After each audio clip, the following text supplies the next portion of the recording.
Buenísimas, buenísimas, muy frías mañanitas, muy frías. Hay mucha bruma sobre Medellín. Y Cristo interior, salud y bendice a tu Cristo interior, tú que vas a conectarte hoy, mañana, cualquier día.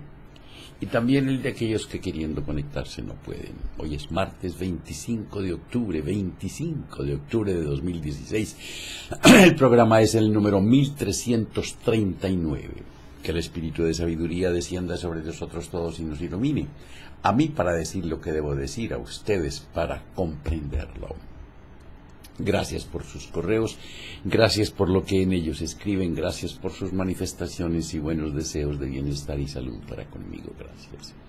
Estamos en la lectura de un librito maravilloso que se llama El Kybalión. Cualquiera que quiera saber acerca del esoterismo, del espíritu, de qué pasa con el ser humano, debe leer el Kybalión. Ley de ritmo, o principio de ritmo. Todo fluye y refluye, todo asciende y desciende.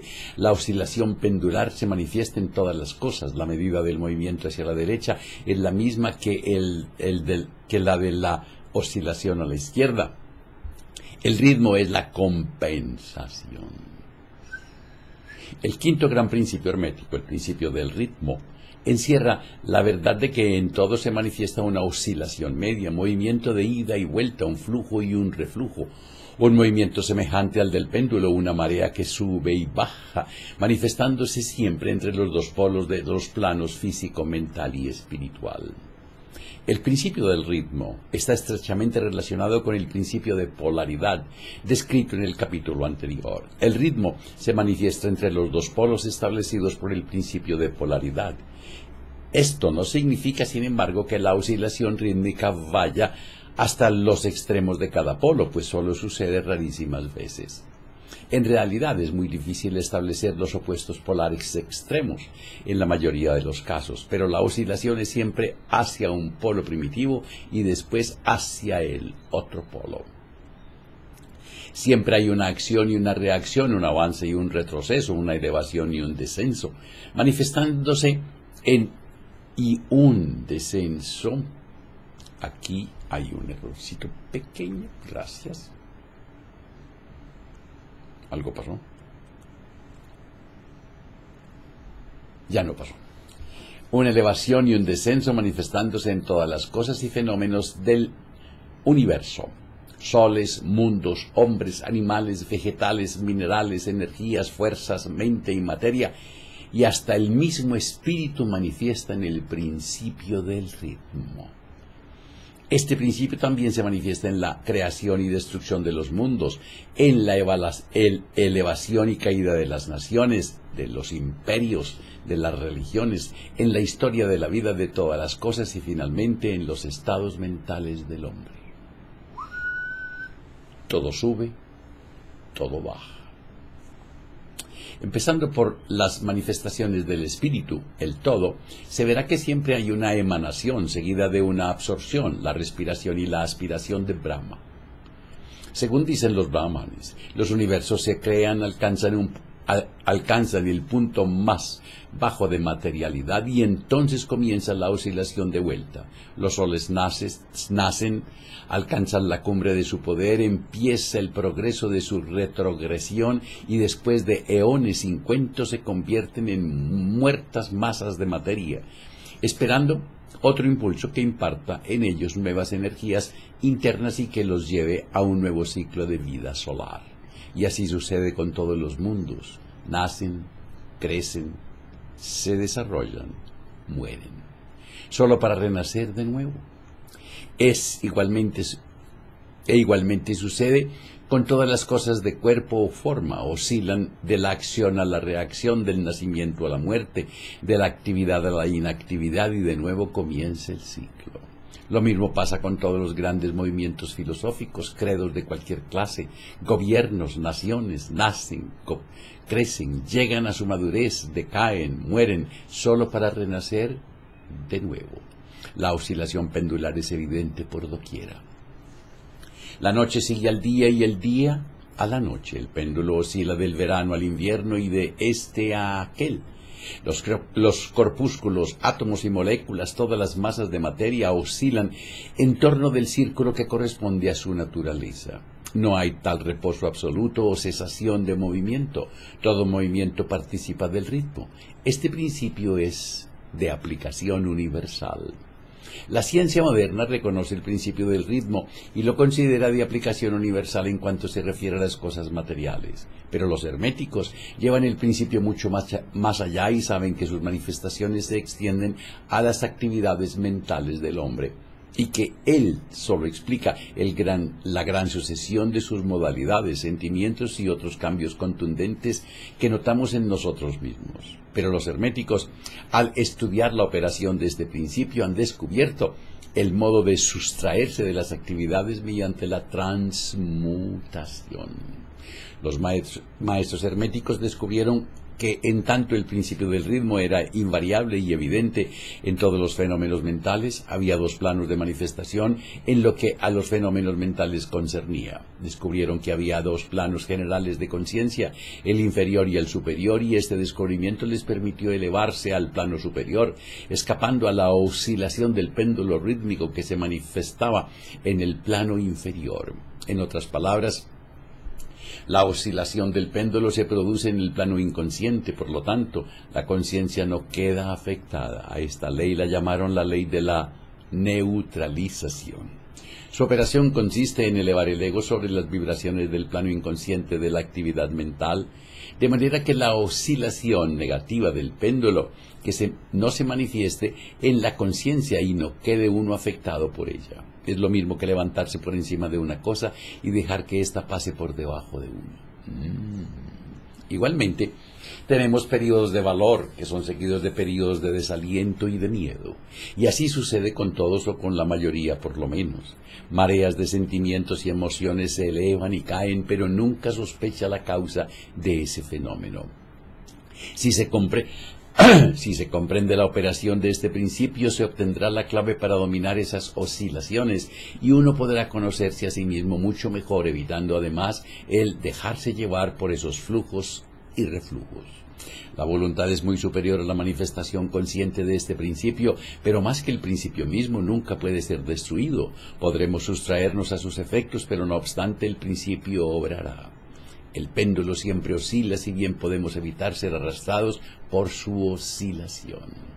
Existen además otras particularidades en la operación de este principio del ritmo, de las que vamos a hablar ahora. Dentro de esta operación entra lo que se conoce como la ley de compensación. Una de las definiciones o significados de la palabra compensar es balancear, equilibrar, y en este sentido se emplea dicho término en la filosofía hermética. A esta ley de compensación se refiere el Kybalión, cuando dice la medida de la oscilación a la derecha. La medida de la oscilación a la derecha. Uy, que nadie salga de aquí, que me han robado. Que nadie salga de aquí, que me han robado. El péndulo. La medida de la oscilación a la derecha es igual a la medida de la oscilación a la izquierda. Es la ley de compensación. La ley de compensación es la que hace que la oscilación en una dirección determine otra oscilación en sentido contrario y así se equilibran mutuamente. En el plano físico vemos muchos ejemplos de esta ley. El péndulo de un reloj oscila hasta cierto punto hacia la derecha y de allí vuelve a oscilar a la izquierda otro tanto. Las estaciones se equilibran unas a otras de la misma manera. Las mareas obedecen a la misma ley. Y la misma ley se manifiesta en todos los fenómenos del ritmo. El péndulo, que solo hace una oscilación corta hacia la derecha, hacia otra oscilación corta a la izquierda. Y si la oscilación hacia la derecha es grande, la oscilación hacia la izquierda lo es igualmente.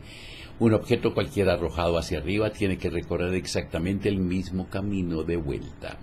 La fuerza con que se lanza un proyectil hacia arriba se produce cuando el proyectil vuelve a la tierra. Es lo que se llama una bala perdida. Vuelve con la misma velocidad que salió y puede herir o matar a alguien. Pero el hermético la lleva aún más allá, afirma que los estados mentales están sujetos a la misma ley. El hombre, el hombre capaz de gozar agudamente es también capaz de sufrir en igual grado. El que solo es capaz de escaso dolor tampoco puede gozar más que escaso placer. El cerdo sufre mentalmente muy poco y en cambio tampoco puede gozar gran cosa, está compensado. Por otra parte, hay animales que gozan extraordinariamente, pero también su sistema nervioso y temperamento los hace sufrir igualmente mucho dolor. Igualmente sucede con el hombre. Hay temperamentos que solo son capaces de muy poco goce, pero entonces solo existe como compensación una capacidad para soportar muy poco dolor, en tanto que otros hombres pueden gozar intensamente y sufren de igual grado.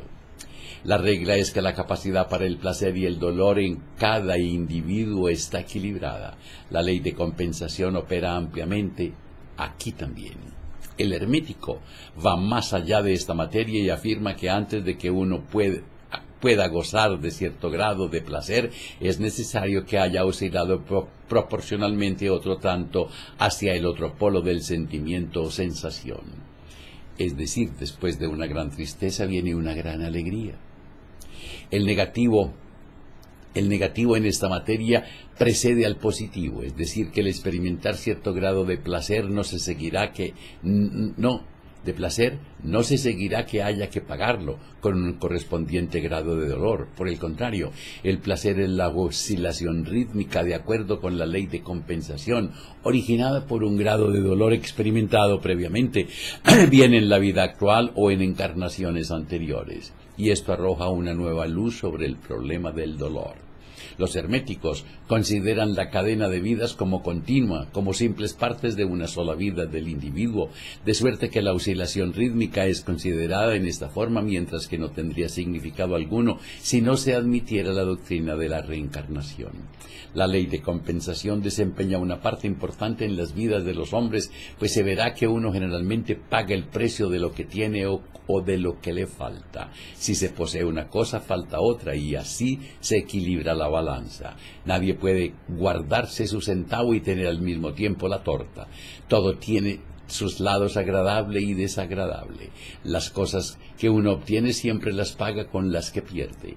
El rico posee mucho de lo que al pobre le falta, mientras que el pobre posee cosas que frecuentemente están fuera del alcance del rico. El millonario que gusta de los festines y que tiene la fortuna necesaria para satisfacer sus deseos y asegurarse la satisfacción de su gula, carece del apetito necesario para gustarlos y envidia el apetito y la digestión del obrero, a quien le faltan la fortuna y las inclinaciones del millonario, gozando más de su sencillo alimento que el millonario sin apetito y con el estómago arruinado. La ley de compensación está siempre obrando, equilibrando y contrabalanceando las cosas continuamente en la sucesión del tiempo, aunque la oscilación del ritmo tarde vidas enteras.